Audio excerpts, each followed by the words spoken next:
I have traveled all over the world and played in some of the most infamous poker games known to man.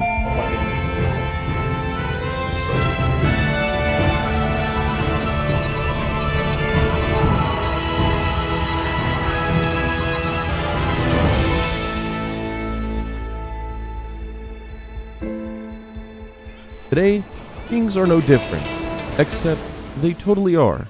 But it all starts with a phone call and a mission.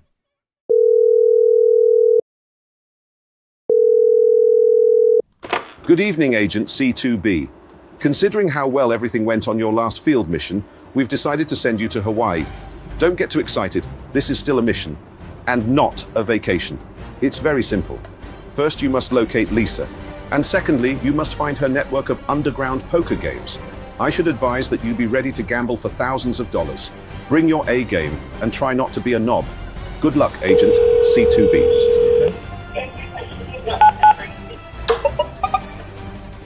At this point, there's absolutely no going back. I've got my poker face on, and I'm ready to win all the money. So I take my seat at the table, get a stack of chips, and I do my best to stay as under the radar as possible. I don't pull out the camera for now, as I feel like that might bring a little too much attention to me, so we keep it cool. This very first hand of note, there's a $6 straddle on, and you're going to get used to that for most of the session. Although the blinds say they're 1-3, this game plays like it's 5-10. It's massive. There's a stack that's $20,000 to my left, one across from me that's almost $10,000, and I'm sitting here with the measly $1,600. To be fair, being a secret agent ain't very easy. All that to be said, the small blind, the big blind, and the under the gun players all limp. Action's over to me in early position, and I go ahead and isolate to $60 when I look down at pocket tens. The next to act player goes ahead and calls, and so do both of the blind. We're going four ways to a flop that comes out ace-9 deuce. There is 2 diamonds out there, and I do have the 10 of diamonds, just in case I need a little bit of backup. The action checks to me, and I decide that my hand's not good enough to bet, so I check it, and so does the player to my left. We're going 4 ways to a turn card now that brings out the 8 of spades. Shouldn't change too much here. If I had the best hand on the flop, I should still have it on the turn. So when the action checks to me, I decide to bet $175. In my head, I'm just thinking that I don't want a hand like King Queen or Queen Jack to draw out on me for free, so let's charge those random holdings and mostly equity deny. That's what I was taught in field agent school anyways. Only the person to my left calls, and now the river card comes out the 3 of diamonds. Brings in that front door flush, so something to worry about, but when I check it to my opponent, he does something really odd and bets $165. Betting less than what I bet on the flop, I'm really curious here. I think this is where the age-old saying comes into play. Curiosity kills the cat. After a bit of thinking, I go ahead and make the call, thinking that he's just trying to bluff at a really cheap price, or maybe even value betting a worse hand like 9 or something like that. In fact, we are wrong. He has a set of 9s. So got max value for me there, and not a great way to start off your first day. A really bad way to start off our first hand. Well, the one thing we'll definitely take away from that first hand is that we're going to play quite a few hands with that gentleman to my left. Moreover, he's not taking too kindly to my type. He seems to have sniffed me out already, and he's going to bring his A game against me. So I should do the same. In this following hand, I pick up the same exact holding. I have pocket 10s again. The only difference is I traded out the 10 of clubs for the 10 of spades. There's a $15 button straddle now from that player that we talked about in the previous hand. There's 2 limps to me. I make it $110 to go. Only the first limper calls. We're going to a flop here that comes out ace-9, 8. Once again, there's an overcard to my 10s, but this time when the action checks to me, I decide to bet $90 for value. I want to equity deny, and for the small chance that my opponent has a random middling pair that's getting a little sticky, let's charge him, right? He makes a call, and the turn card is the best one in the deck. It comes out the 10 of hearts. Why? Because we have a set. It's pretty simple. No set, no bet. Well, now we got a set, so we're definitely going to bet. He checks to me, and I bet $325. Raising the price of poker is important, and also there's a thing called SPR, stack to part ratio.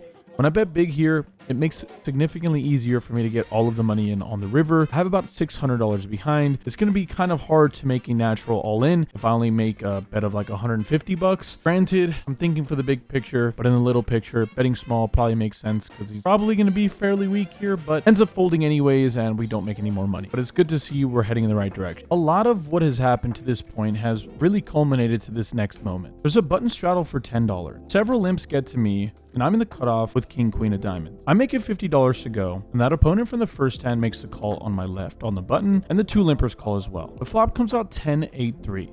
I do have a backdoor flush draw and some other backdoor stuff, but when the action's checked to me, I decide to check it, playing a little out of flow, and then the opponent to my left bets 155. With the action checked back over to me, with several hundreds of dollars already in the pot, I decided to do something a little quirky. I decided to float here. One, because I think there's a small chance that my opponent can be bluffing with somehow worse, and two, if I need a bluff, you know I'm definitely good at that. Probably my expertise. What I'm best at, maybe. Either way, the turn card is the best possible card in the deck. It comes out the Jack of Diamonds. One, it now improves me to an open ender, but now I also have a flush draw, and I still have 2 overs to go along with it. When I check to my opponent, my clear thought process is that whatever he bets, I'm going to go all in. I'm going to put him to the test, and the best thing I can do is apply max pressure. But he does something really interesting. He checks. I wasn't expecting that. The river card is a brick. It's a deuce of hearts. At this point, I'm left with king high and a dream. I can do 2 things here. Check, give up, and get shown a hand that I could have probably got to fold, or go for gusto and say to hell with it all. I got here on the river, I put myself in this situation, and the only way out of it is by bluffing it. Like I've always told you guys, when I went to field training school, it was really important that we did learn how to bluff and bluff effectively. I think the story I can tell here is fairly credible. I could have easily slow played a bunch of different hands, and beyond that, I'm getting to the river with probably one of the worst hands I'll ever have here. So when that happens, and coupled with the simple fact that I'm not here to be anyone's punching bag, I'm going to do my own bidding. I go all in for $999. Let's freaking go. Putting this man to the test, and some time goes by. He tries to get a read off me, asks me a couple of questions, but my main goal is to stay as quiet and as still as possible until eventually he decides to fold. Let's go. That's exactly what we needed, and something to definitely get us on the right track. Well, that last hand is a great example of why I'm very happy with the field path that I've decided to take. A few hands have gone by. Once again, the $6 button straddle is on. Middle position makes it $45. The middle position 2 player calls. Now the action's on me with ace queen of hearts. Traditionally, I like to 3-bet this hand. This is a hand that I can get pretty aggressive with, but there's something that we have to consider. The player to my left might be taking a little bit of my bluffing towards him personally, so I want him to play back at me. And if there's any chance that I can make him do something that's a little bit, we can call it foolish maybe, I can play back at him with the hand this strong. So I have a hand strong enough to continue against if he decides to 3-bet, and or back raise 4-bet if I deem right to do so. Anyways, I decide to flick in the calls, mixing things up a bit. I won't do this often. But unfortunately, he actually makes the fold, so we don't have to worry about that. One of the limpers makes a call, and we're going 4 ways to a flop that comes out giving me middle pair. The initial raiser decides to throw out a continuation bet for 75.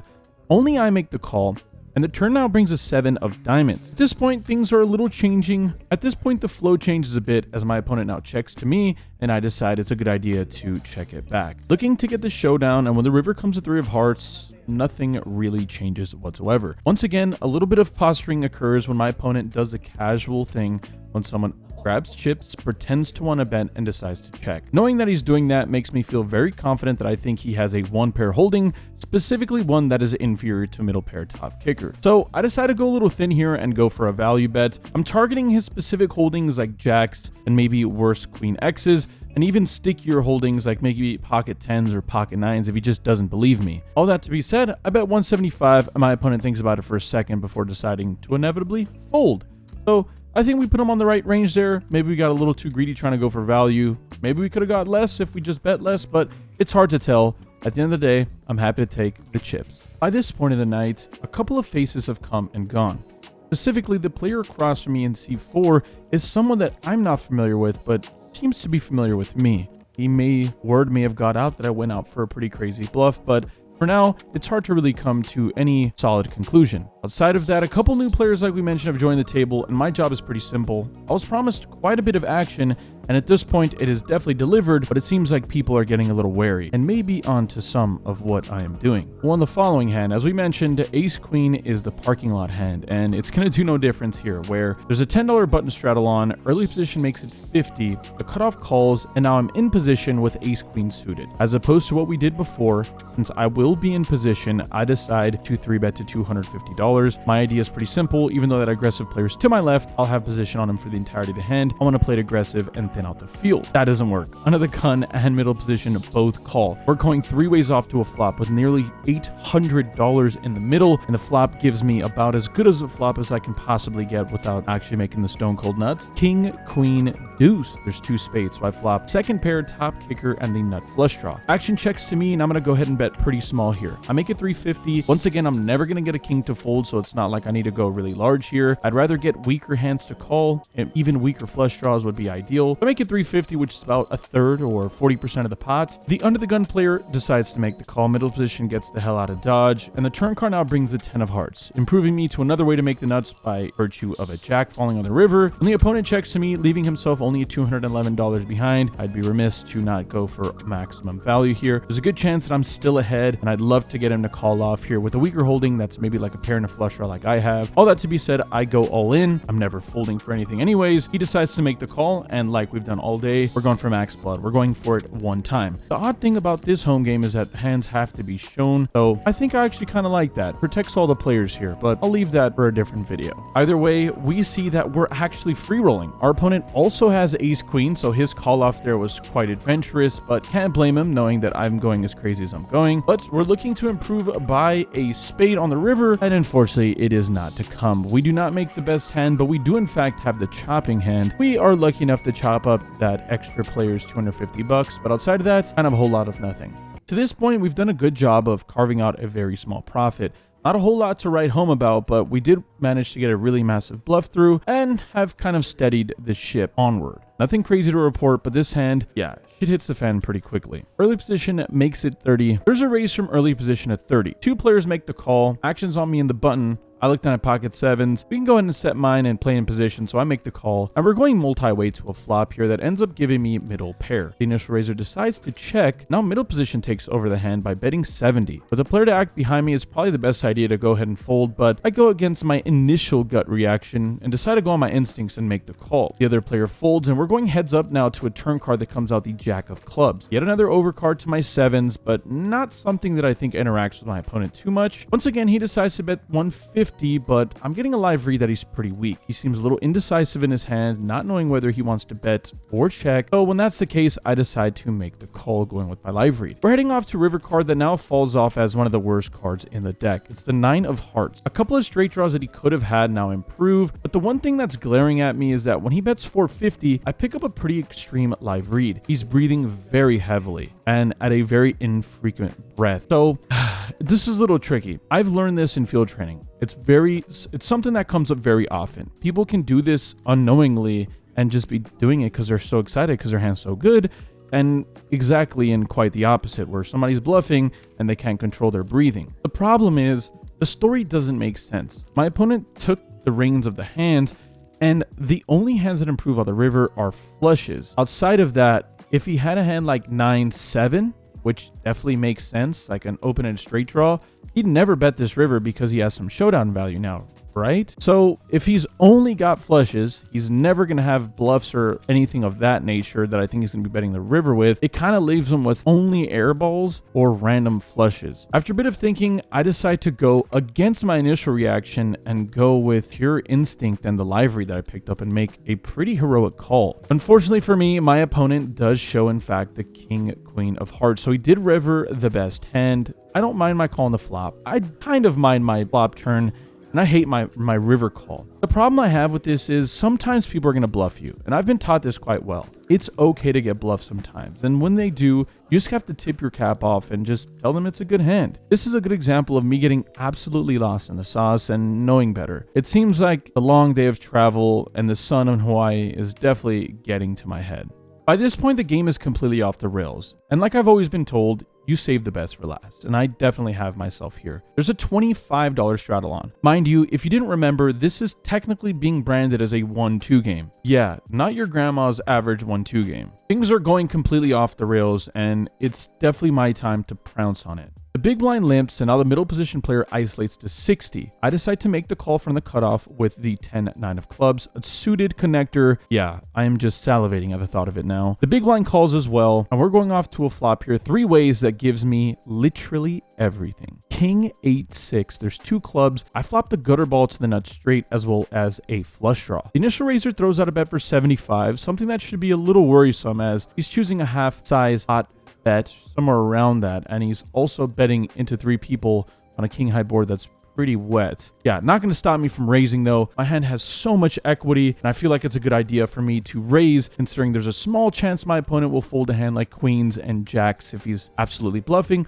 or maybe even better, we can get him to fold random ace highs as well. At the end of the day, I only have 10 high, and winning this pot would be a good idea when we only have 10 high and not having to draw out on anyone, but here I am. I make it 300, the big blind folds, and now the initial raiser thinks about it for a bit, and then decides to go all in for $682. Yeah, kind of a disaster. When you get 3-bet, it's never a bad hand. The only thing that I can hope for now is that I do have all of my clean outs, as being up against a better pair in a flush draw or being up against a nut flush draw would be kind of a disaster, but I've come too far and there's way too much money in the middle to ever fold, so I flick in the call. My opponent quickly shows that he has ace king, but I do have all of my outs. I have 9 flush outs and 3 gut shot outs and random other outs that I can run into backdoors, but we have a ton of equity and we're running this one time for absolute maximum pain. The turn card is a king of hearts, improving him to trips, but the river comes a 10 of hearts.